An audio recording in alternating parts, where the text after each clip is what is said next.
My Bitcoin bowl is all I have left. Sold my house, my gold no less. The wolves are circled in my huddling hands, but this man's much stronger than the average man.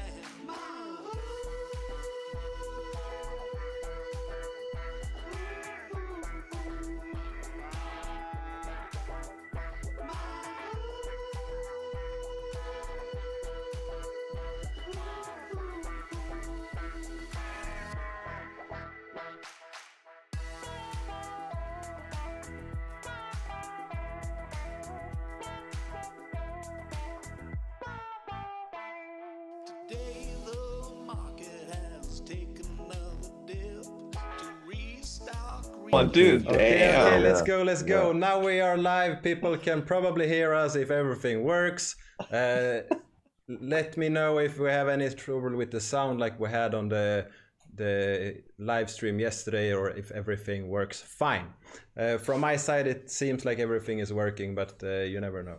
So today we have Big Mike and Bluejays here. Yo.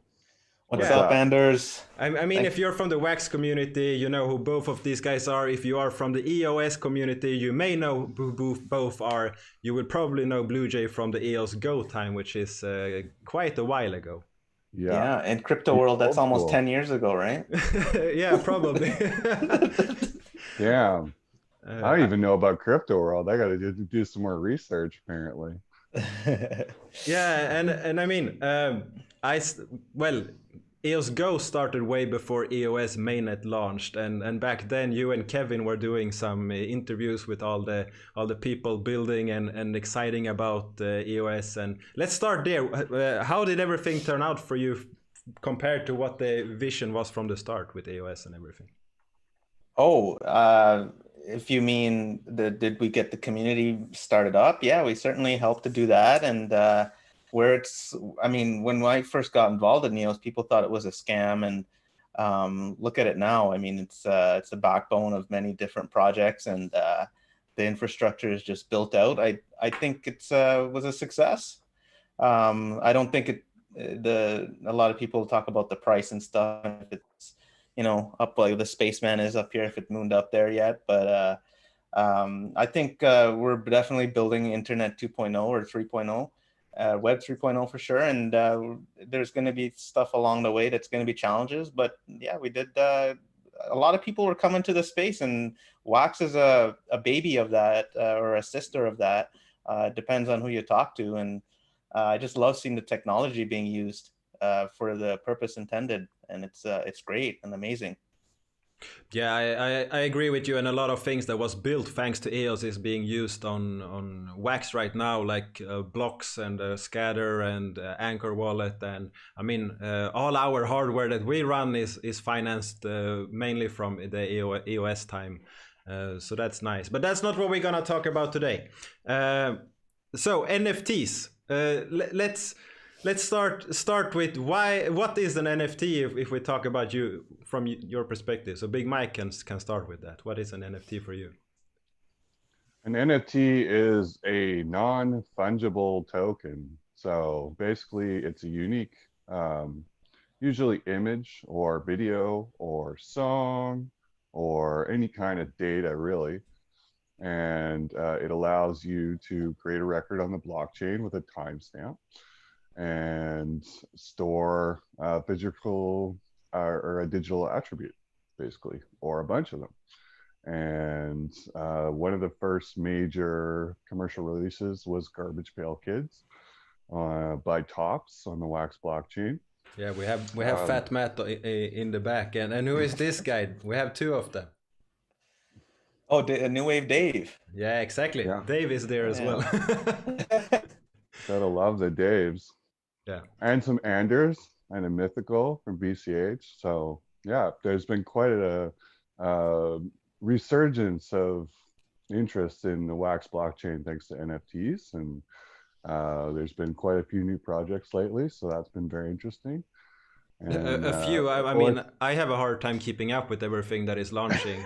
yeah, it's starting to get crazy, and I think that honestly, like, it's just gonna keep kind of going that way. So you're definitely gonna have to be more selective and sort of do your research, do your own research, the standard crypto thing, right?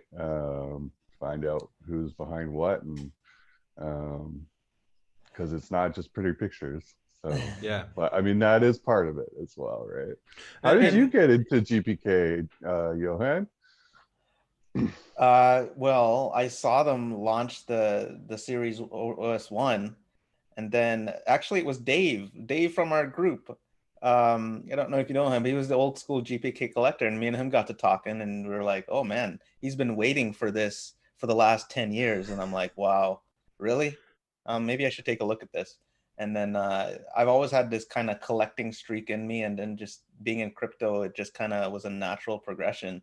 And then I started collecting everything from stuff to all the, well, I won't say the crap word, but there's definitely some stuff out there that that probably is not top quality, but a lot of stuff is, and there's some really good IP out there, and especially Tops and GPK. So yeah, and I love that they actually took a chance and went with this. I mean, they had no idea how well this was gonna be taken by the community, and I mean, sales wise and financially for them, every launch so far has been a success from their standpoint. Amazing. And that is awesome because other brands and IP holders look at that and see, oh, this is something that we can actually do that people seem to like, and we have a way to finance some of our business with it.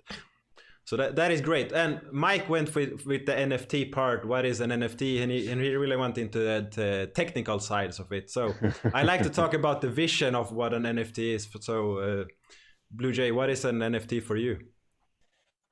At the beginning, to me, it was just a trading card, and now it's morphing into something else as I hear what some of the visionaries are talking about, especially like William Quigley when he talks about stuff like on NFT Day. He was talking. He puts it really simply. Smart it's like NFTs. It's like a computer, a little computer. He just puts it in that simple way, and it almost becomes like a piece of code that you can. It's unique that you can program in any way that you want. And when you think of it that way, it's transferable to somebody else. There's ownership there. There's provenance on the data side. So there's just a lot of that goes into it. So it's just like an object in a way. If you put it back into programming languages, it's an object that you can use. Yeah, and I mean, for me, the vision of NFTs, we haven't even gotten started yet. Like Quigley says, that is programmable. I mean, if we just take Minecraft, which everyone that listens probably have seen or know about, even if you're not a gamer, in that game where you build blocks, you shop blocks, people have built computers. Right. I mean, there are functioning computers and calculators inside a game that you just put blocks. So they have actually put lamps where you turn them on and off, or railroads and things, and made computers inside the game. And I don't think that was intended by the game developers, but that is something they have done anyways. And that just means that what we think NFT means is not what it actually will mean in the future. You bring up Minecraft, but there's also games like Roblox too. Have you heard of that one? Yeah. Yeah. Mike, have you heard of that one? What's Roblox? I guess it's like a Minecraft, but a little bit less, a bit more better graphics, I guess you'd say. I mean, better graphics. I would argue against because they have added the new technique, the race from Nvidia. I can't remember the ray tracing. So you actually need to have a top end video card to play the upgraded graphics in Minecraft, and it looks great. But then again, that's not the experience I am after when I played Minecraft. I played like the first iteration when it came, and I really enjoy building and spending time on constructing something, but then I haven't played it ever since. Yeah. Now, do these games have like in-game economies like some of the other MMORPGs? I would say that I have not put enough time into the new version because it has been iterated. I mean, when I started, there was no creeps and enemies that you fought. You just built and destroyed blocks and everything. But I don't think there is. However, I know that Engine has built plugins for NFTs inside Minecraft and other games, and that is something that Alien Worlds is looking at doing as well with the Wax ecosystem. So that is very nice. Too bad about those gas fees, though. Hey. Yeah, I mean, Ethereum is not made for that. It is not made for that. Wax, however, will work, and that is beautiful because basically all you need is if you run a server, you just need to read the logs from the game and then issue NFTs based on what happens in the game, and technically it's very simple to set up. Well, so it's just a Johan matter from of time. Boxmaze is already doing that, right? He issues Boxmaze NFTs when players reach certain milestones. Oh, Yeah. wow. So yeah. Within game, so there's a working game? Yeah, Yeah, and Boxmaze, then it's a platform also game. like Curdy, like with his loot room, if you win a weed or a beer or whatever, it's automatically sent to your account, right? So that's an NFT that's automatically issued by an NPC, basically. Yeah. And I can personally I forge an NFT from Telegram, right? Yeah. Oh, is that the sticker one they've been playing around with? No, he can make knives and things for. in Nifty Wizards, like I can forge a beer or a key or like a knife or a raven or a bunch of different cool stuff, and that's because Okay. I'm one of the head wizards, right? But even some of the lower end wizards can do like key and scroll. Some of the trusted ones who help us out and stuff. So it's really cool just to just be able to be like, here, I'm sending you an NFT from doing like a slash command in Telegram. Yeah, and Right? But what's exciting for me is that we can start doing the NFT integration in add-ons to existing games instead of building new games. So you don't have to optimize the game, you just build a plugin, some kind of feature to it, and NFTs will work in that game for any server that has this plugin installed. And I mean, there are a lot of games that is grown out of being like add-ons to another game, like Counter-Strike was Half-Life from the start, and then they started building an add-on for it, a mod for it, and that became one of the largest games in the world. Oh yeah. I was in the COGS Discord the other day, and somebody was just throwing around the idea about what if you had all the COGS that went into being an Easter egg, and if you had that combination of COGS in your wallet, then you would get a certain drop. So it would there would be a program to check that and send you something if you had that. So there's all sorts of ways that we can use these things, right? Yeah. I mean, I plan. I have two collections. I have Anyoblock 1 that is more like it's supposed to be more of the YouTube channel kind of collectibles, and then I have Badges.block 1, which is more like some way that I can honor things, give support to the Wax ecosystem, and I will do drops for people that own or hold these kinds of assets because I can easily find just everyone that holds a collection, and then I can issue NFTs to it, and it's just a basic script. So and. I know that there are people working on interfaces to doing that for regular users that don't that are not used to use a terminal or things like that for building scripts. Really? That's good. When is that coming out? It's already live, but only for certain people. Shibis is the first to use it. Oh, okay. That's the block Bounty block. Yeah. Bounty block. product, right? Yeah, Very Bounty cool. Block is building it, so that is one of the features, and that is nice. But if we go back, so NFTs is some kind of digital collectible. It's proven on a blockchain, and just to add that. That just means that you can prove that it is created by the correct author, so it's not a fake. You can prove ownership, and no one can prevent you from transferring it, to burn it, to use it in a game or whatever. You own it. The only thing is that people need to integrate it. So that is beautiful. Right. If you just use an app, everything is locked in that unless the developer allows you to send it out. In this case, as soon as they mint NFTs and someone has them, it's their item. So here's a question. Yeah. Do you consider NFTs on Dapper NFTs or not? On Dapper, what is Dapper? Dapper is like Top Shot and like Dr. Seuss and all those IP. I mean, it's an Ethereum chain, and if it's not on a public, if it's not on a public blockchain, I would say no. It's just in a database that is a blockchain. Then it's like Upland so far is also on a closed blockchain as far as I'm concerned. But they plan on taking that further. But until they have done that, it's still like just a DApp that says you own it and you have ownership of anything. Money only goes one way right now. Yeah. It only goes in. Okay, well let's expand that, Mike. What if it can't leave the Wax ecosystem? Is that well, that's the thing though, is that it can, because you can just send it to an exchange and then convert it to ETH or BTC or USDT or whatever you want, right? So it's like there's no closed loop, right? Well, whereas in Dapper, it's just credits. You get credits and then you can't even cash them out yet. But do you eventually see a world where I could send like Nasty Nick to another chain? Or well, they're already talking about the ETH bridge, right? So I don't know if that's like a one-way thing where they're only wanting stuff to come in right now, or how that's going to work.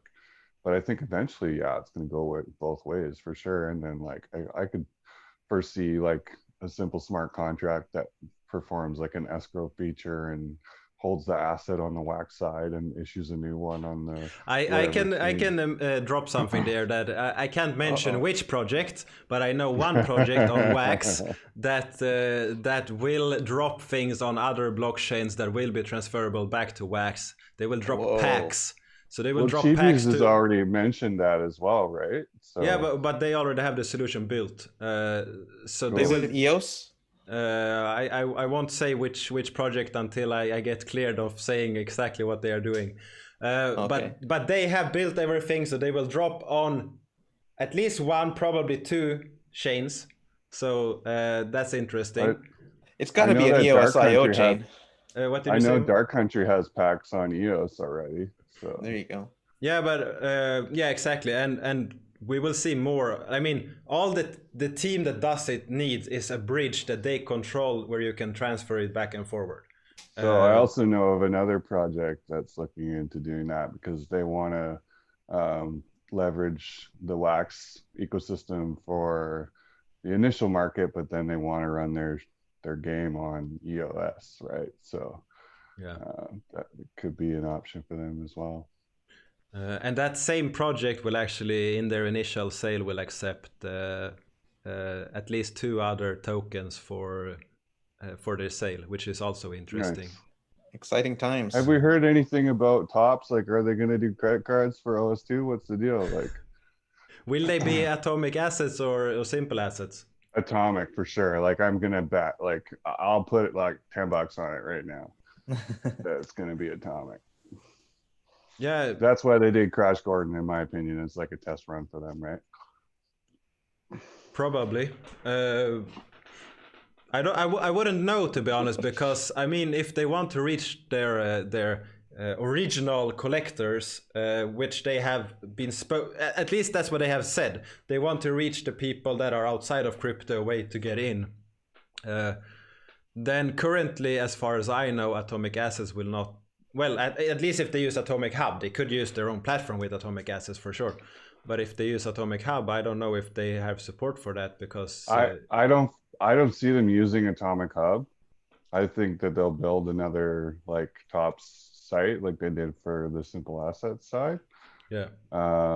But I don't know, maybe Jonah and Fabian have something cooked up that we have no clue about. So who knows, right? Yeah, they are talking about people using Wax NFTs as raffle tickets for issuance of Ethereum NFTs. Is that something that you have seen? I haven't played with it yet, but it sounds cool. Yeah, there's one in the chat that is talking about it right now.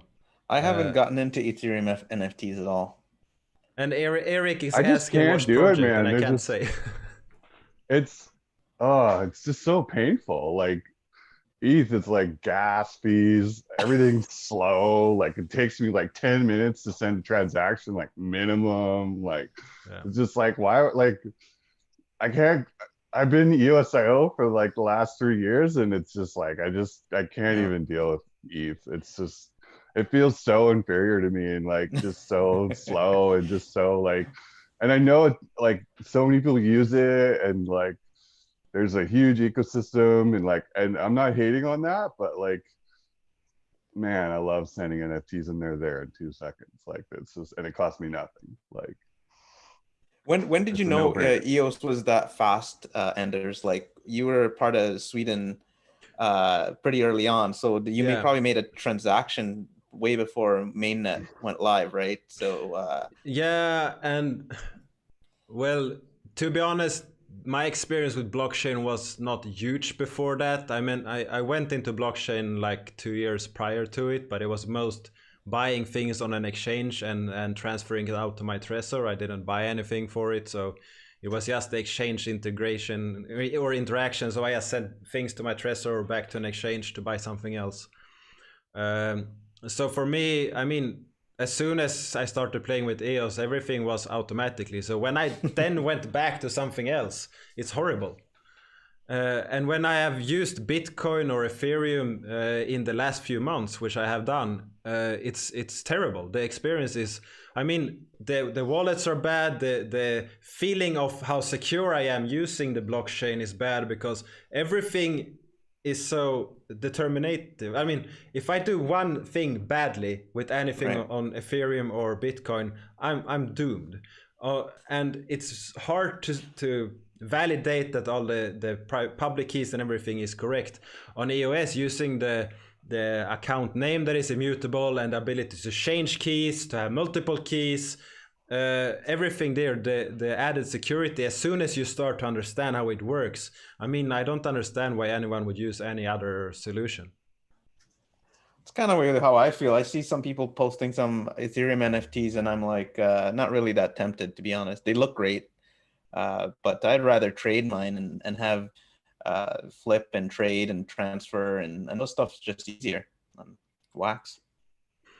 Yeah, I mean, setting up an account is sure, for a new person. Any blockchain tech is difficult. Even the cloud wallet is difficult, and that is the most easy tool we have so far. At least the most easy tool I have seen. I know that other people have been trying to build something, but they are always too complex because they are built by developers for themselves, Yeah. and they are not built for the end users. Yeah, I mean, for sure. just the marketplaces we have. To be honest, we have two marketplaces that are easy to use, and none of them is perfect yet. Right. That's Waxstash and Atomic Hub, if anyone is wondering which I mean. Yeah. That's the only two marketplaces I am currently using because that they are the ones that are easy to use. Hmm. Let me And ask you guys a straightforward. question. In 2 years, what do you think all these NFT stuff's going to be? Like, what are you going to do with your fat Matt in 2 years, Matt or Anders? Yeah, I mean, I think that one of the natural ways is where Kevin is going with it is using digital frames to showcase your NFTs. Which is he is doing with his art and having them in mobile apps. And I think that we will see a lot of web applications that are actually made for collectors, by collectors, and made for users, and not made for traders, which is everything we have so far. I What bet about you you, one Mike? day we won't need like devices to display stuff. It'll just be like this crazy paint that we put on the wall that has like all the LED tech in it. And then you just like plug in your HDMI to the wall and fucking load up your shit or whatever. You won't even need that. It'll be like Bluetooth, and it's just like Or you'll have technology keeps advancing, right? So AR glasses where you can see your fat mat in front of you, right? Yeah. But what I really think will be used for the NFTs is they will be used as some kind of ticket for different things. And that is like, if I have fat mat, there will be games that are interacted with just a certain type of assets and just some of these assets.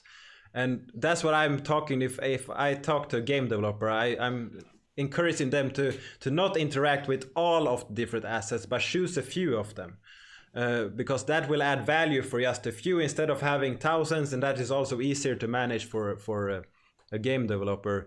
And and just as we talked in a few minutes ago about dropping to certain collections, that can be easily done by dropping to fat mat. So if tops feel like, okay, we don't want to do something for the community, everyone that holds an Adam bomb gets this extra token, extra NFT, or everyone that holds a Adam bomb that is less than mint 10 gets this extra percentage of reduced price on buying the next pack. Or that's what I'm talking about.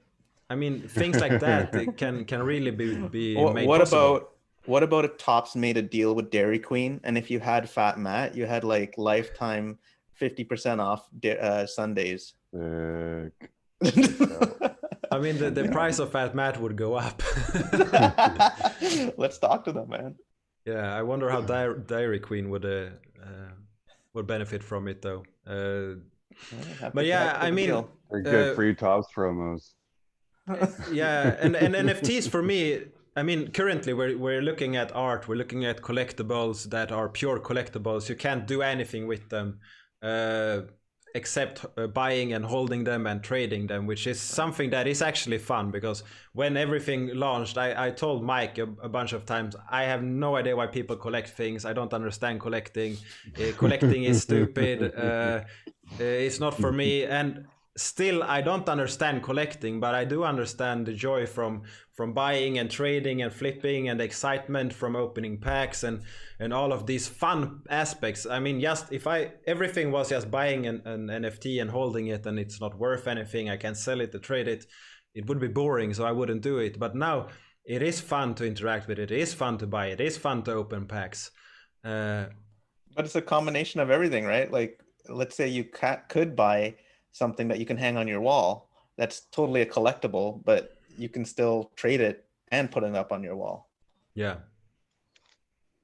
And I think you will see websites like Facebook is a bad choice, but integrating NFTs from other places so you can show your collection.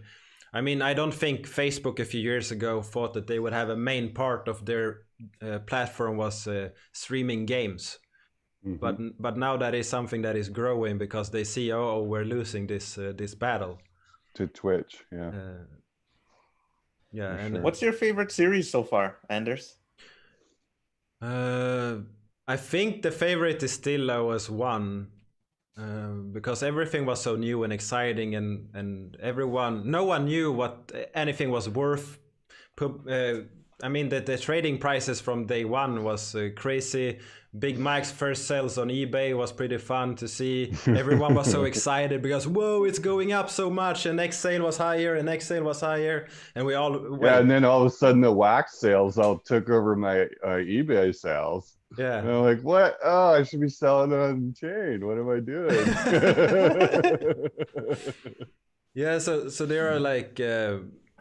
but then I think the second most fun was COGS so far. Even though I think if we could open packs from the start, we would have seen a lot more sales. Personally, I was waiting. I wanted to try it before I bought more, and I think a lot of people felt the same. Yeah, like well, that's probably good for the secondary market, right? That's probably why COGS are doing so well now. Yeah. And the first day was crazy too, because it was just like there was so many like number ones, and everyone just like didn't know what to do with it. It's just like, how do we buy all these number ones? We can't even like, so they're all pricing them super low, and yeah, it's a whole market was just like, what the fuck? Like, they just had no idea what was going on. I got an early pack and I got some number ones and I was like, wow, I got all these number ones. Then I realized there's a whole bunch of them. 3,430 something. Yeah. So What's your favorite cog? I know you're not into it, Mike, but So far all the like cool cyborg ones are, and then the swords. I like the swords too. I bought a bunch of those. Apparently not enough according to Skywalker, but oh yeah, he went wild on them, didn't he? he has like 300 plus, so that makes him like yeah, but the master of arms or some shit. but it makes sense that they use the 8-bit for some kind of game in the future. At least I hope they do. And it's not just they took a random designer and they designed it and then they won't use it. But I mean, the health potion, the mana potion, the sword, it feels like it will be used in some kind of game. And if that game launches, it will probably be a good idea to have a few of the swords. Mm-hmm. But for me, for sure, the Cyberpunks, the Reaper, Executioner, and Sentinel are my favorites. And the elephant, which I am afraid to pronounce. Do it. I think you might get it. I'm not gonna try. I think it's Quack. I think it's Quack. It's something like that. It's too close to a word I don't want to say on stream. What could that be? Yeah, I don't know. No, but really, there's a lot of cogs that look great, and I think, okay, if we change the question, what kind of release are you most excited about that is coming soon? I mean, there's a lot of them coming. OS2. Yeah. And sure. So both for you and also excited and also like worried about at the same time, because it's like, what are they gonna do? Like, what new twist are they gonna throw at us this time? Yeah, they said it will be something very different. A lot of new features. They put in more resource and effort into it, and I hope that also means that it is easier to use their website. That the website can actually show the items properly. That you can actually browse them without the. Yeah, well. So far, no one is using that site except for opening packs. Yeah. So it's just actually nice somebody was trading unable to feature. send. Somebody was unable to send something the other day, and they just sent a trade to me using their site, and they didn't ask for anything back. So that's the first time I used it in a while. But they don't have mint numbers on there either, which is kind of No, it's not been updated. Didn't exist. Yeah. But what do you think about, okay, if we go, tomorrow we have Dark Country hero sales. What's your take on that? I honestly haven't looked into Dark Country a lot. They look interesting though, and some of the old simple assets seem to be going for a decent price now, so that's cool. I definitely have to look into it more, but they seem to be the new hot thing for sure. Everyone's all over the Dark Country. And what's the deal with moving packs back and forward? Do you know what's going on there? Or? What do you mean by moving them back and forward? Like from simple assets to atomic hubs? And I think that with all the tools that are built for atomic assets, simple assets are lagging behind. They were going hard from the start. We are making tools for developers. We don't need all the cool interfaces. They focused on building their product for developers, and they were strongly saying that simple market is just a prototype, is just for an example to show how it works, and they refused to fix things fast enough, which means that they lost the entire market, both in NFTs and in markets. Because if they had fixed the filters and the search functions on simple market, we would all still be trading there, because they had 100%. Exactly, they had 100% of market share initially. Yeah, and they lost it because they made bad judgments, bad calls, so to speak, and I think that's why Atomic Assets, because all the pros that Fabian and Jonah is talking about, for us users, we don't really care about it. If it uses 200 bytes RAM or 300 bytes RAM or 150, it doesn't matter for us. We just want something that works, that we can interact with. And their tools, even though their template and schema and all the names and everything in the creator is difficult to understand, which they are aware of, they didn't intend regular users to use that either. Even though that everything is so nice with their API and the tools, so I think that is why all the projects are going there right now. Mm-hmm.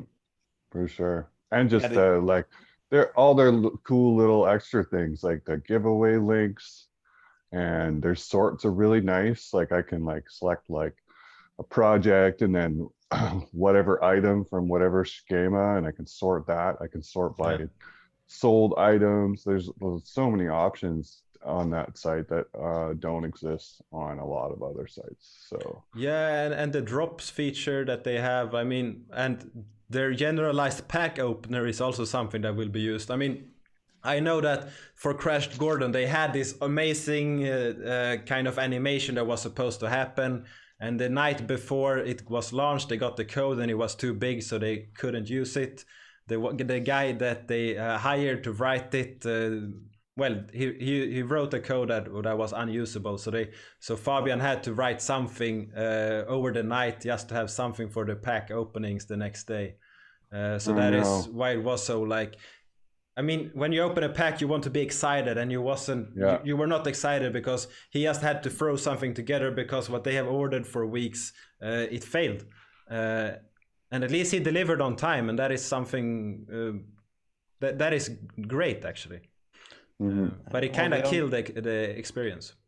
Well, Crash Gordon, I guess it's an app name.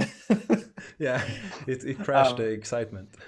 What did Drew say about Crash Gordon? He's like, it was just Tops trolling us or something like that. Oh man.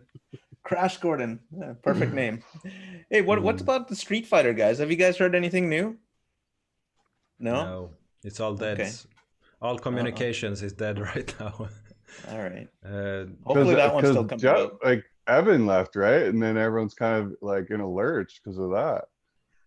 Yeah, I mean, I know that Yasta is saying that Street Fighter is coming, and I think that right now they are focused, the Wax team is focused on the bridge and their new resource model, and as soon as that works, probably we will see a lot of launches from things that they have been holding back so far.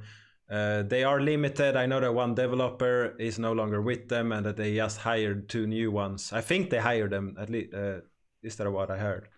Oh, interesting. So they lost one of the main guys they had, and they got 2 new ones, and they need to be onboarded and they need to start working. And I think a lot of things is on hold because of that. Right. Yeah, fair enough. Probably. I think they've done more than enough in terms of proving a concept and building the community of collectors, though. Like, I mean, we have a lot to work with right now. Yeah, thanks to Pink Network, we are doing good. And Pepe the Frog coming out soon. Yeah, what do you think about that? I like him. I know Mike doesn't, but I kind of like him. I don't hate on him. But I am like wondering like where this project came from and who it is, and like I definitely want to know more about it for sure. Yeah, I tried to invite them for an interview, and they say no, we're not doing anything. We're just letting the Pepe do the talking. Who is it? Don't know, but the first thing we found out about them was an announcement from Wax. Yeah. So at least the Wax team knows about it, and and Jonah and Fabian obviously know because they verified them, right? So.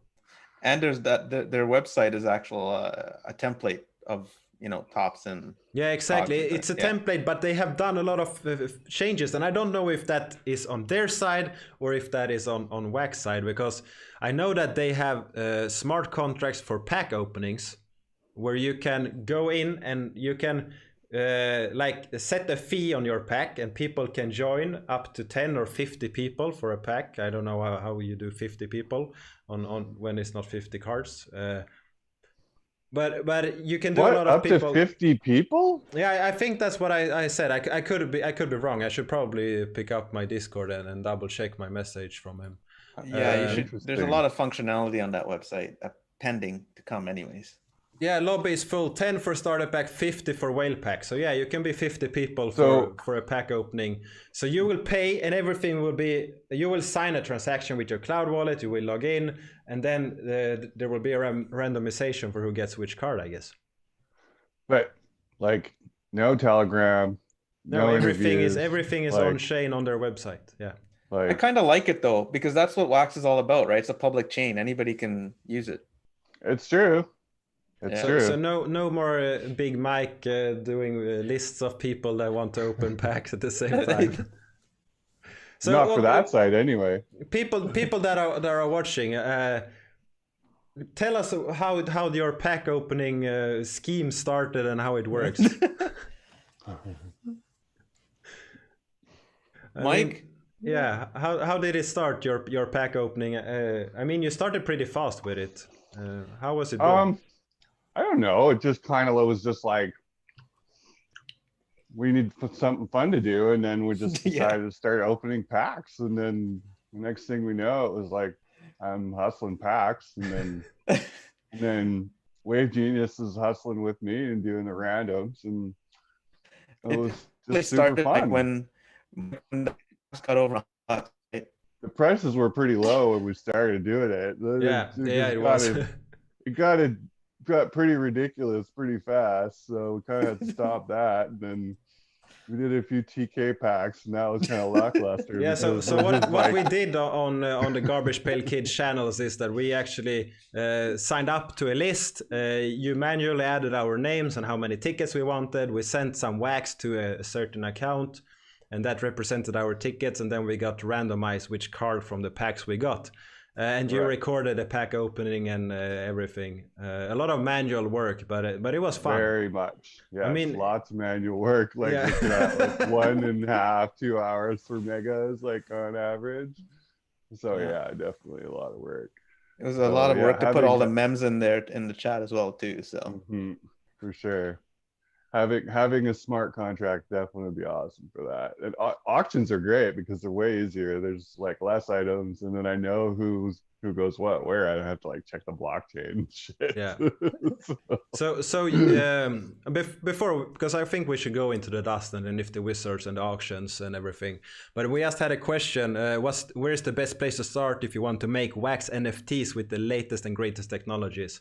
And that is on atomicmarket.io, or actually AtomicHub.io. wax-test.atomichub.io. So you do it on the Wax testnet. Because there you can learn how the schema works, the template works, and everything without actually just flooding the mainnet and doing bad schemas, because the schemas can't be removed. So I just flood mainnet and just figure it out. But- I make a lot of accounts on testnet instead. I have a lot of fun scripts that I'm testing out there because Nice. it's easy to do. be calm and buy Nice. RAM. Yeah, just buy some RAM because everyone's just gonna flood the mainnet soon. Yeah, It's true. Rams just get dumped on too. Like Yeah. some of the main RAM holders, the main RAM speculators, kind of lost interest in that. So Yeah, it was Yeah. too slow for them probably. the price is low at the What's the moment. most complicated wax NFT you have seen? I think complicated in amount of data is Shibis. I mean, the list of things they add to their NFTs. For the attributes? Yeah, all the attributes. It's a long list of things that they add. But the most cool thing I've seen so far is the Uplift Art sales, where they actually add the amount of wax you used to bid for the NFT. Because it was an auction, so you added. So I got the #1 mint of the first music video on wax, and I in the auction I sent 1,337 wax. So that is on my NFT. It says wax bid 1337. So I have the that's elite cool. bid on the first NFT, and that is actually added in the assets detail, which I think is really neat. Cool. Very That's cool. such a cool video too that he had on that one. Yeah, and if you were here from the start, the intro music is the Bitcoin Bullets, that music video, so that is really nice. There's an interesting discussion to be had about whether for games and stuff like attributes should be stored within the asset on blockchain, or if they are better off stored in a database. And I don't know the details of that because I'm not a programmer, but I've had discussions on it, and it's definitely an interesting topic for sure. Yeah, and okay, so we went into the Pepe, and I didn't really say what I think about it because I don't know what I think about it. Have you seen the stickers? Yeah, I've seen it. I have 3 They're of cool. the stickers. I like the stickers, and I think the art is interesting. It's satire. It's fun. It's well made. I think I will throw in some wax. I don't think I will throw in a lot of wax though. The same goes for the sale tomorrow of the heroes of Dark Country. I will not throw in a lot of wax, but I will throw in some wax because I think it's fun. The heroes that they are selling tomorrow is not for the card game.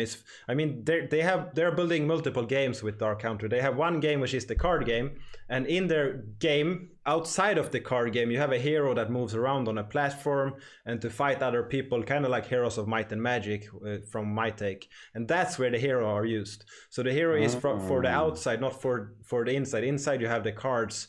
And probably you will have this hero on the inside, like in the corner, watching your things or something. So in the first iteration, it will not be used, which is why I will not buy a lot of them, but I will buy some of them because it's a game, NFT. I want to support it and everything. Interesting. That's Yeah, cool. and then we have talked a little bit about Nifty Wizards and Dust and. Not really. You can issue some NFTs and Big Mike, tell us, what is Nifty Wizards? Basically, Nifty Wizards is a text-based role-playing game in Telegram, and NFTs give you real-world powers, or real Telegram powers, anyways. So if you own a key, then you're able to get into the key holder's room, as well as any other room in the Nifty Wizards universe, as long as you own an extra asset that gives you access to that room as well. So like there's a quest room, you need to scroll for that one. There's a dice room where you can earn dust, which Anders and I were spamming last night. I turned the slow mode off for happy hour, and Anders just went crazy and tried to kill the bot. I had to stop it. He was gonna kill him, but yeah, bot's still safe, so we're good. Yeah, the first thing I saw about Nifty Wizards, I got invited to some rooms like the first days when it came. There was a lot of people chatting. There was some NFTs. I didn't make sense of it. So I felt like I don't have time to put into this project. I know what the idea is. I can go out. It's like Dungeons and Dragons over Telegram, but the game never ends, so you continue forever. But then, like, I think it's almost 2 weeks ago now, I just felt like, man, I should go in and just give it another shot. And I went in and with instead of the intention to analyze it, I went in to just have fun, and it's a lot of fun. I'm just a bit limited on time with how much time I can put into it, but I go in and I read some comments, I drop some GIFs or some comments now and then and participate. And a lot of dice. Do a quest now and then. Yeah, throw some dice. Yeah. Open a couple loot boxes. Yeah, exactly. Yeah, it's fun. And so I'm actually part of the ruling staff. So that means I'm one of the 7 wizards now who have staff, and we all make group decisions based on what happens in the game. It's Kurt's game, but he wants our input as well. And we actually just sold a staff. Sky sold one. I can't remember how much it was. I think it was around $1,000 though. And so Subterranean picked that up, and now he's a ruling staff member as well. And him and Joseph just revived the pet shop. So we're gonna have more pets again soon, which will be fun. And because actually we need them, because I just submitted, we had a quest event where people submitted quests, and then the best quests won. And You guys there? Yeah. We're listening to your Okay. story. We're in and the quest. and one of my quests won. It was called Blazing Sword, as well as Joe and Cypher and Corey. And that quest actually requires a furry friend as a reward. So we need to get that pet shop running. Yeah, that's but really nice, and I think a lot of things can be done with it. I mean, you have a room in that game where you are actually writing a book.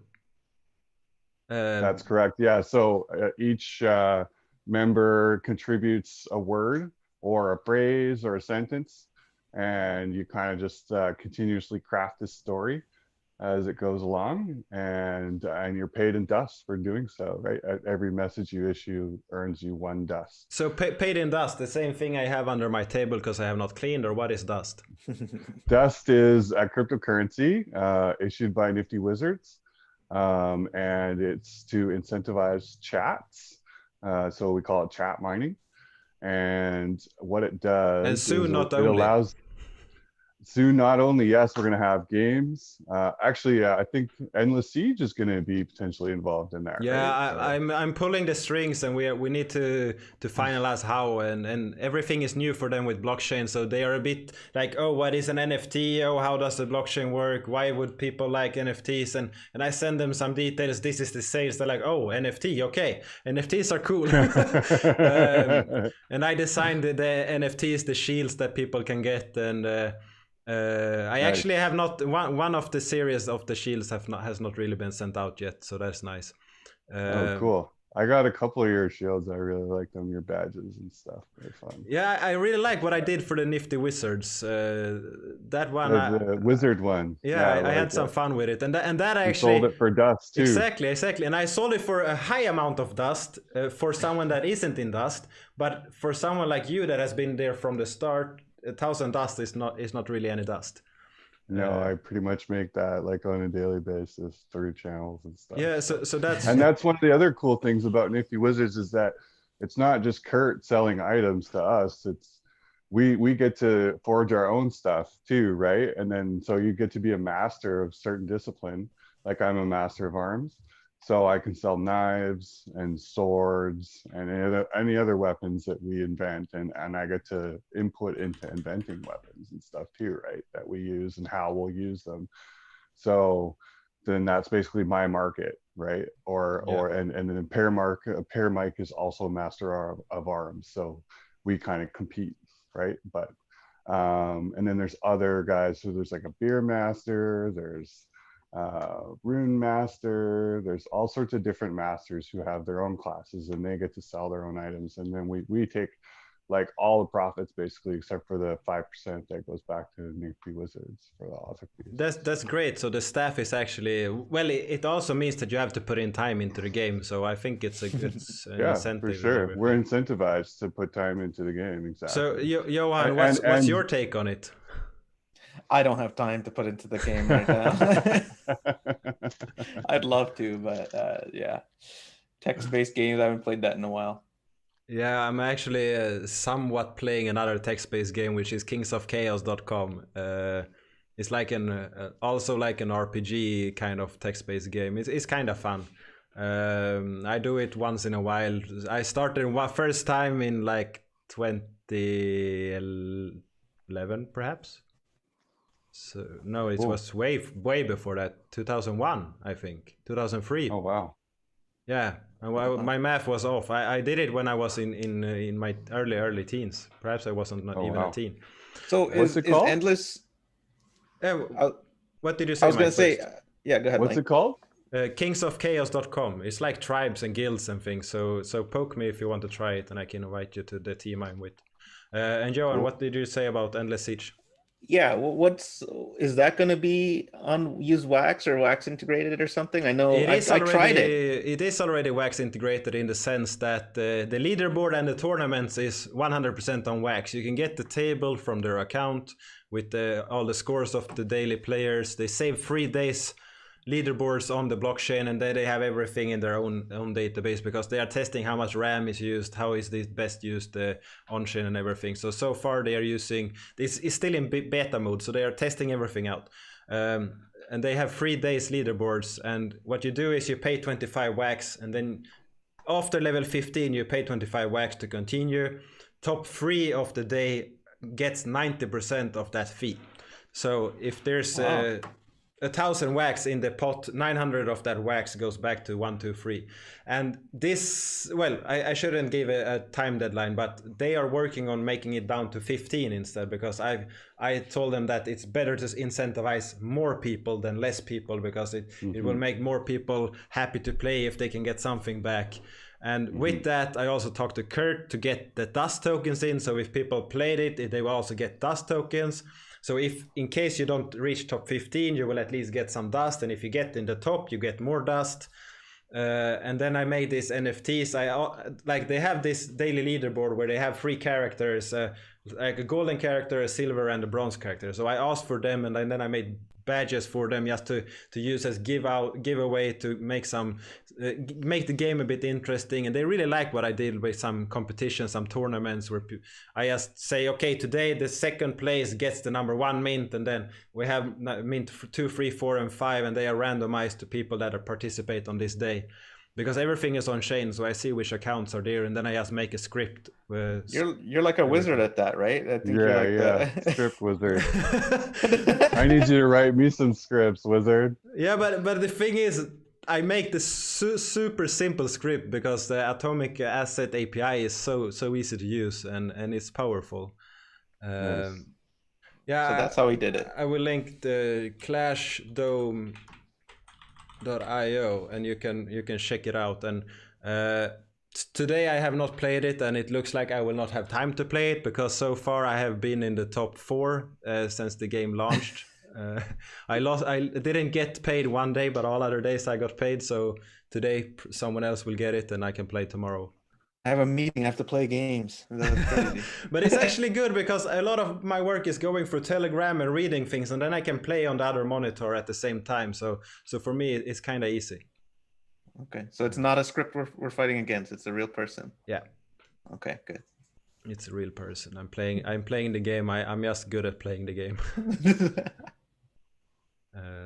So that is nice. And okay, so then we have the Nifty Wizard and the dust token. And for me, the dust token is really how if we think of a remote village somewhere, they can have their own kind of economy. They can pay with stuff that no one outside of that village will accept. It has a value there, but nowhere else. Perhaps they pay with some kind of rock that is limited there, that is everywhere in another place, whatever. And dust tokens for me is something that is from this community, within the community. People in the community that are active have more dust than people that are not active, which means that it has some kind of value for those that are here often, which is what I like about it, because I made the first auction on Atomic Drops, auction. People could buy my NFT for 1,000 dust. It was the first thing, finally, and I think we will see a lot more of that moving forward, because we can't wait to see it on the market. Yeah, exactly. The dust token is free. I mean, you need to put in some time to get it, but it's free. So the NFT is essentially free, but you exchange some of your time to get it. So it has value. You can probably, and if you don't want to exchange your time, then you can pay for it with wax, right? So yeah, you can buy dust. You can buy dust token on all core decks, and you can buy the same NFT. I set it at 256 or something. I set it a very high number, and then I said on Sunday I will close it if it's not 50 sold, and the rest I will mint and sell for wax. So now they are out for 50 wax each. So I valued 1,000 dust for 50 wax. That is what I did, and it was kind of fair compared to what the price was on Alcor decks at that time when I did it. And I think that is nice, because if you are not into it, you still want NFT, you can get it for wax or dust, and it adds some kind of value for people like Mike that are so many people coming up to me going, how can I earn 1,000 dust per day? you need to be in the dice channel. Yeah. Pretty much. I actually made 1,000 dust last night in the dice channel when we were spamming it. If someone goes to wax.blocks.io and to my account, which is q4k5u.wam, Quaxu, and look at my last transactions, the last day, you will see it. I just wrote my account name there. If you go, you will see it. There's a large list of transactions with dust tokens, and that is pretty much, except if it's one dust, it's only from the dice room. It works as a good security measure as well, because it's like a filter. You have to like sort through it to get to the actual transactions. Yeah, if you don't have access to an API and know how to filter with it, it's for sure. So for most users, it's hard to track what happens on an account because of all the dust. Yeah. So that is nice. And okay, for more NFT drops, because I mean, it's crazy what is happening right now. You said that you will have some kind of auction. Is that something that is public? Should I mention anything more than that? Or? Yeah, so Wax Community Auction, we do that every Sunday, 4 p.m. PST or 11 p.m. GMT. We're also considering moving it to an early morning time for the European market, because we know that it's always midnight for me. So maybe I haven't actually talked to the Bluejays about that yet, but that's been an idea that's been tossed around. And we just get a bunch of up and coming artists and some more established players as well to auction items off for Wax. And we do it in the NFT hype room, and Bluejays and I live stream it, and it's super fun. Last week we let people in the Zoom, and so some people bid through the Zoom. I'd like to see more people bid through the Zoom. That'd be really fun. Yeah, and just selling NFTs basically. Yeah, it's a good way to get some exposure to some of the artists who are trying to make a name for themselves, but also some of the ones who are really good artists, but haven't had many people know about their work. So it's there's definitely a lot of good talent that we've been uncovering, which is nice. So, and our banners have gotten better every week. So I've been really excited about that. Hopefully we can keep that trend. Yeah, I was not impressed by the first one. Yeah, that was the one with the brick wall, right? Yeah, the brick wall. Yeah, and then just plain text on top of it. Yeah. Okay. Yeah, they've gotten a little better. Yeah, and I mean the important that thing one is not was to rushed make it though too. It's not that important was like to make it perfect. Minute. Yeah. No. It's like the names on stream right now we have here. I added them as Bluejay was joining. I added the last one, so last minute things is how I work as well. I mean, it's more important to do something, take action, than to wait and make everything perfect. Just get it out there and start doing work, and that goes for everything. And for NFTs going forward, so we talked about the Pepe launch with the Dark Country, Garbage Pail Kids, Street Fighter, and then we have Chibis, and Chibis is a game that personally I'm waiting to see more about the game. They're doing a lot of NFT drops, they're doing a lot of NFT sales. The prices for these NFTs that are selling is kind of high compared to all other assets right now. Yeah, people are definitely pricing in the game utility for sure. So hopefully we'll see that soon. And I can't wait to get into alpha myself and just get to play with it and tool around and just see what's what, even if it's just a bunch of random polygons. I don't care, as long as I get to get in there and play with my chibi a little bit. And yeah, I want to get in there and play it as well. And then we have Alien Worlds. And what's your take on that from what you guys have heard? I like it. It looks awesome. I haven't done enough research, so I'll be honest. I need to definitely delve deeper into that as well. So it's just another black hole for us to exactly. It's just like there's so many freaking black holes, man. It's like how many rabbit holes can you go down? You know, like.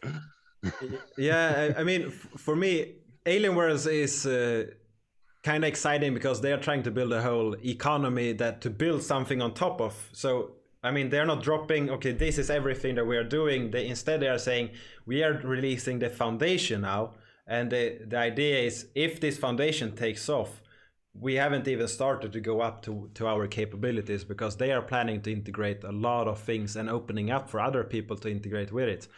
So when Kurt was on here, I actually talked to him and said, let's make a cartel and take over a planet, because there are 7 planets, and Nifty Wizards planet. yeah, exactly. Dust the Nifty Wizard planet and take it over with the OG guys.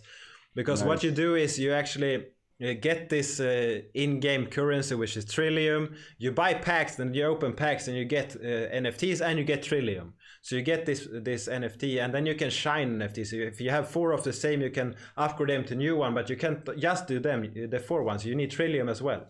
So these assets are used for multiple things.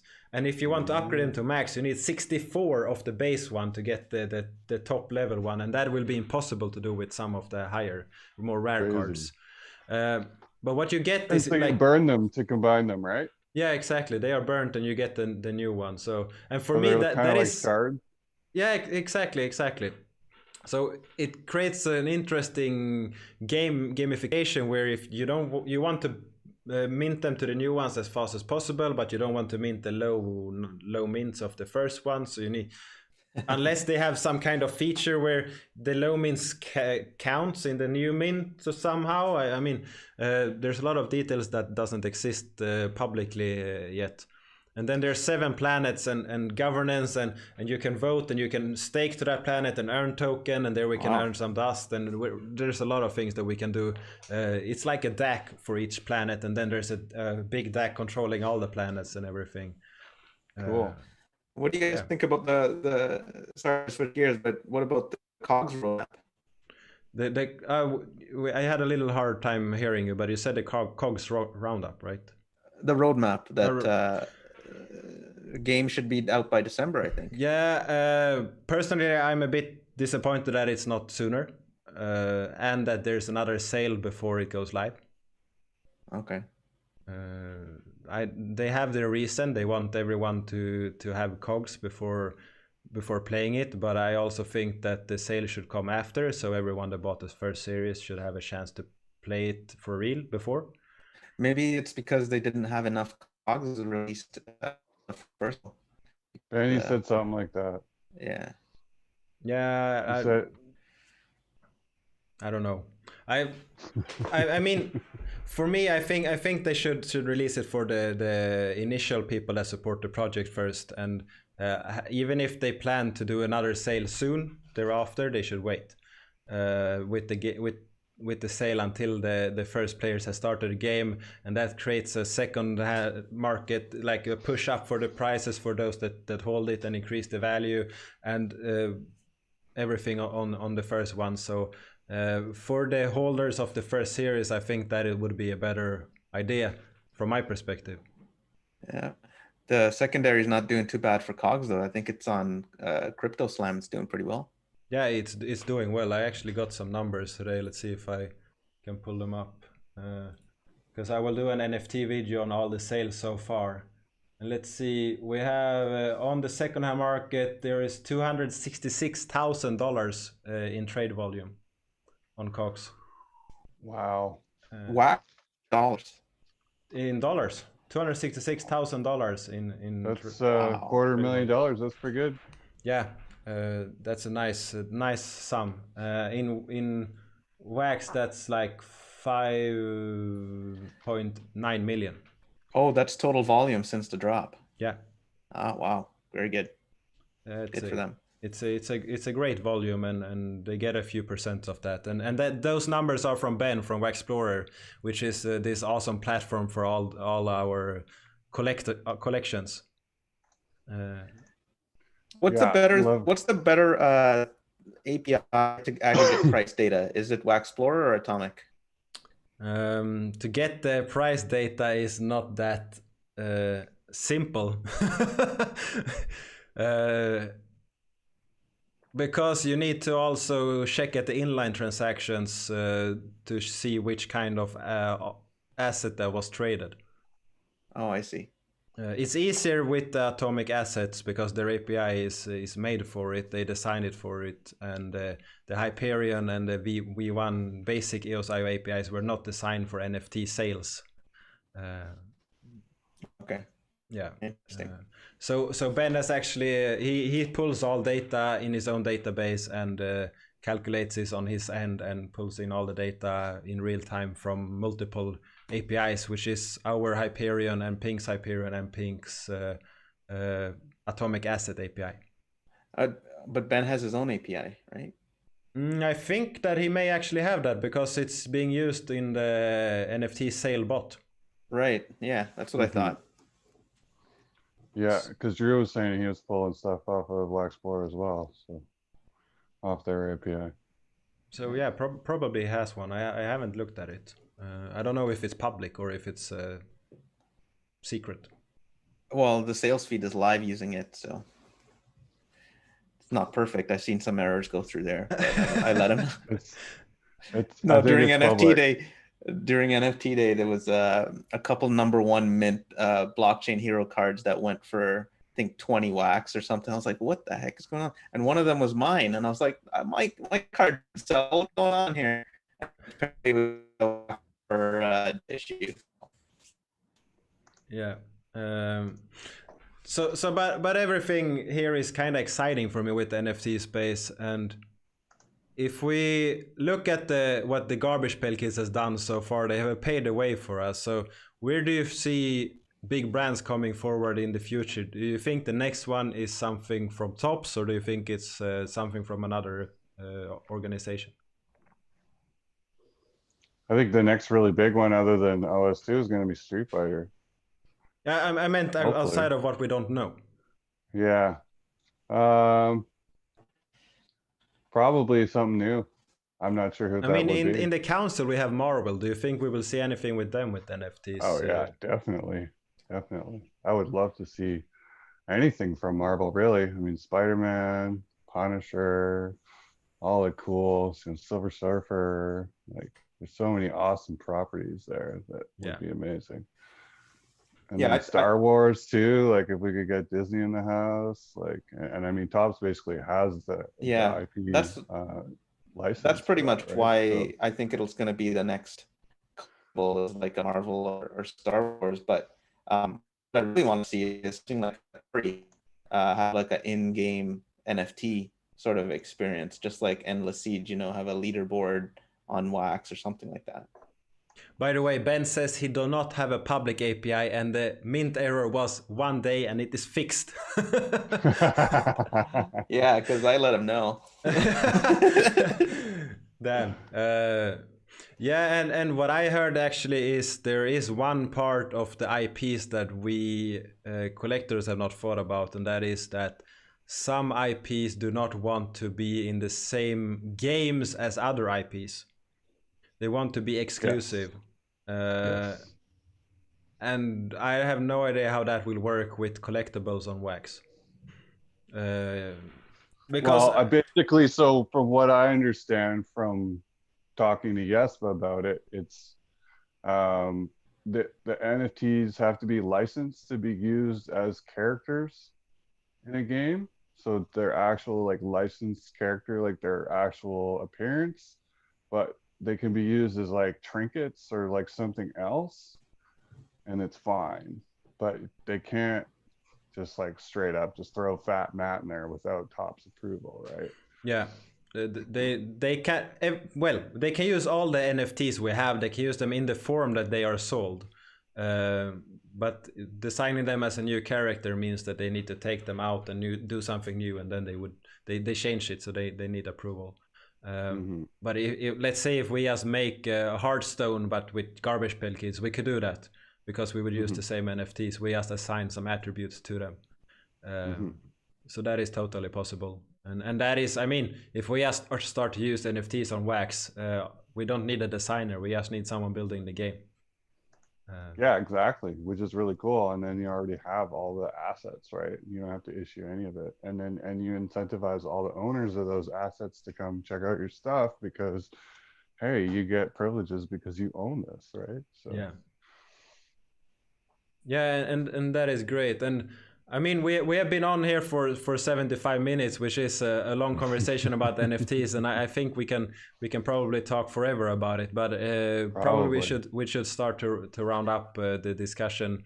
Do you guys have anything like long term? Let's take two questions.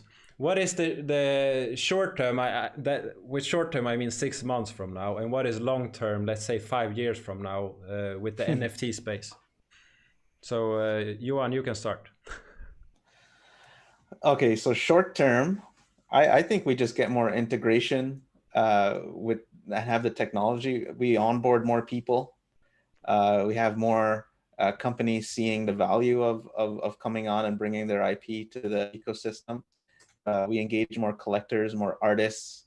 I think the artist community, we haven't talked about it all today as much, but we talk mostly gaming, but artist community is huge. And that's kind of the feel I'm sort of really excited on as well too. So yeah, that's short term. Long term, I kind of just want to see, like you guys, just hang up the pieces of art on my wall and interact them. Maybe go to Dairy Queen, pick up some Fat Mat special. You know, just have my NFT. Be like, hey, I got my Fat Mat on my mobile phone. Shoot them over to my buddies, show them off. Galleries, I'm really excited about galleries. Maybe some things where virtual worlds, things like that. That's kind of Yeah. like where I want to be at. Yeah. Like an AR gallery would be really cool. I'd love to see that. That'd be so amazing. Yeah, and I like the fact of provable rarity Yeah. and authenticity. Like those two That's things huge. are, yeah, they're huge, and that's what make me excited about the space. And Mike, for you, short term and 5 years, long term. So short term, I mean, there's so many cool projects coming out. I'm involved in Crypto Twerps. We're going to be blowing up like end of Q4, so that'll be really fun. And then I guess that'll be, like that'll probably take us through into next summer, which will be really awesome. And we'll try and do our best to come up with lots of new fun stuff to incentivize secondary on that. Yeah, and just a This, drop there. Next week on Wednesday, I have a live stream with the master twerp himself. nice. Yeah, Yeah. Matt's coming on the show. That'll be fun. So 9 a.m. CEST if you guys want to know more about crypto twerps. So yeah. Nice. Yeah, I definitely suggest you check it out. We also have a giveaway going on right now until tomorrow. So anyone who pops in our chat and drops their wax address gets a chance to enter to win a Spock promo. And there's 5 winners. So I would suggest that people do that. And maybe Anders could throw that link in the description for me. That'd be wonderful. Yeah. And as far as so many other projects, like OS2 looks amazing. The graphics look like the artwork looks amazing. I'm really stoked on that. And then I just see just so many other things just blowing up in the future. All these other sort of small projects that are kind of developing now. I think a lot of them will expand and move forward. And then some of those, I feel like some of those early assets that people bought for really cheap are going to be really, really undervalued. I think that Like which one? term, like if, well, like I think like Hotcakes is going to do really well because I mean those are super like low mintage, right? And they're cool little items. People want them. Solar System, I'm really stoked on. Their whole Planet series is rad. Same thing, super low mintage. Really excited about Tim over at Kaleidoscope as well. He's got a really cool, fun project going on. It's sort of some more like sort of crypto punky type art, but it sort of has like a new school feel to it, which is really fun. Yeah, there's so many cool projects going on right now. Like as far as like even art projects are just like MJ Arts, like the one that gentleman who did our flyer for the new community auction is awesome. We're really in love with that. So yeah, it's just super fun. And just kind of Giselle, we talked to. I talked to Vespa today, which was rad. There's just so many cool, fun, exciting people and projects to look into. And then as far as long term, like I just see it growing. I can't really see it's not like people want to collect stuff. You know, they like proven rarity. They like being able to tell what their stuff's worth and being able to own it. I think that isn't super important to a lot of people yet, but I think it will be when they kind of understand what that means a little bit more. And I think that's kind of our goal, is to educate them on what that means and how to take control of hard assets. When do you think the first car will be sold for a Adam bomb? That's a good one. Hopefully soon. Yeah, hopefully, yeah. I mean, it will probably not be a Lambo yet, but I mean, they are selling. Some of them are selling for quite a hefty sum and could probably be exchanged for some kind of car. What about those race cars on ETH? Like, didn't they, like the number one make go for something like 100,000 or something ridiculous? Yeah, like it's crazy. Yeah. I could buy a car. Yeah. Yeah, I mean, the car I have cost like perhaps $7,000, more or less. It's a second hand, and I mean that's not far off for some of the atom bombs. Yeah, well, the real question is when does the Potty Scotty and the Mauled Paul reach that amount, right? The Fat Mats, obviously, it's the most Fat important Mat, one. yeah. Forget atom bomb. When does the digital atom bomb equal a physical atom bomb? I guess. Oh, right? that's a good one too. Because, like, I mean, those guys are going for like 10K PSA 10 plus. Yeah. So, yeah, that's a good. And it's like that. Definitely. The guy that opens Pokemon cards on stream all the time that lost his Charizard first series, $50,000 card lost in the mail service. Yeah. I mean, who wants to send their shit to PSA? Like, fuck that, right? Well, I mean, it would be similar to someone losing their private key or something on Wax, I guess. Yeah, totally. That will happen. So if you are curious about how to set up your account securely, check all my videos. I have a lot of them, and I will make more. I will always make sure you have 2 keys. Yeah. Owner and active, right? Yeah, exactly. Owner and active. Make sure they are different. Yeah. It's the most basic setup for anyone. And do not store a rare NFT in your cloud wallet. Not anything with value. Yeah, I mean, don't do it. Yes, only Mike will do it. As I say, not as I do. Don't look at my cloud wallet. No, but really, people need to understand that a cloud wallet, the issue is not that it can be hacked, really. It can be hacked, but that is not the big issue. The issue is that people that work on Wax can be social engineered to do something with your account. And that is what happened to Twitter. It's not really about the code being insecure or something like that. There are people working with access. And if anyone in that situation is in some kind of issue in the real life and the wrong person offers a solution at the wrong time and the wrong place, I mean, everything can happen, and you don't know what you will say until you're there. I mean, perhaps his wife has cancer and his kid is sick, and the wife they have no economy anymore, and someone comes and says, here, you get 5 bitcoins if you just do this simple thing. And he says, it will change my life, it will save my kid and my wife. Okay, I will do it. And that is why you should make sure that you have an account where you control the keys, where you have your assets. Yep, because you don't own your assets. You don't own your keys. And if you are not sure, get the hardware wallet. This is a Trezor. This doesn't work with EOS.io, but see, I have a backup USB here with some extra things as well.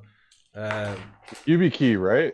I have that as well, and the YubiKey is this little guy. That's coming, right? That's going to be soon. Yeah, and this is actually a 2FA. So instead of using Google 2FA, which you have to trust Google that they won't do anything with your 2FA and things like that, this is a little bit more secure. It's made by a Swedish and American company. However, any big American company, you should probably be a bit careful with. But yeah, so just make sure that you have an account with your private key set up for sure. How critical is it to have a different owner and active key? The guide said it was okay to use same for both. You should never use the same for both unless you have one ledger that is backed up properly. And even in that case, you should probably not do it. What I always say is like, would you have the same key for your house and your car? Yeah. And it just doesn't make sense, right? Because it's like you lose one and then all of a sudden you're SOL. So yeah, and that's the basic thing. Or would you have the same pin for, if you have a door with a pin, would you have the same pin for your door, your car, your credit card, everything? Probably you want to have different ones. Yeah. And you're safe at home with your gold or whatever you keep. You probably don't want the same pin to that one as you have your phone. Yeah. Extra layers of security. Yeah, and it's not difficult to set up, and if you want to try, do it on the testnet first. Yeah, and then you just use your active key and you never ever have your owner key online ever. And you're all good. Yeah, it's a basic principle, and I have I think I have 6 videos about it so far, and I will do another one that is I will try to make it even easier to understand, easier to follow. Yeah, thanks for doing those, by the way. I will keep spanning them. I will make them with better audio, better video, and better tutorials, and I take all feedback I get and I try to improve, so that is great. Nice. Cool. So thanks everyone for coming, and I think we should call this a night. For me it's 9 p.m. so it's a good time to stop this. Awesome, bud. Well, thanks for having us. It was fun. It was always fun. Yeah, thanks for having us, Anders. Peace out, everybody.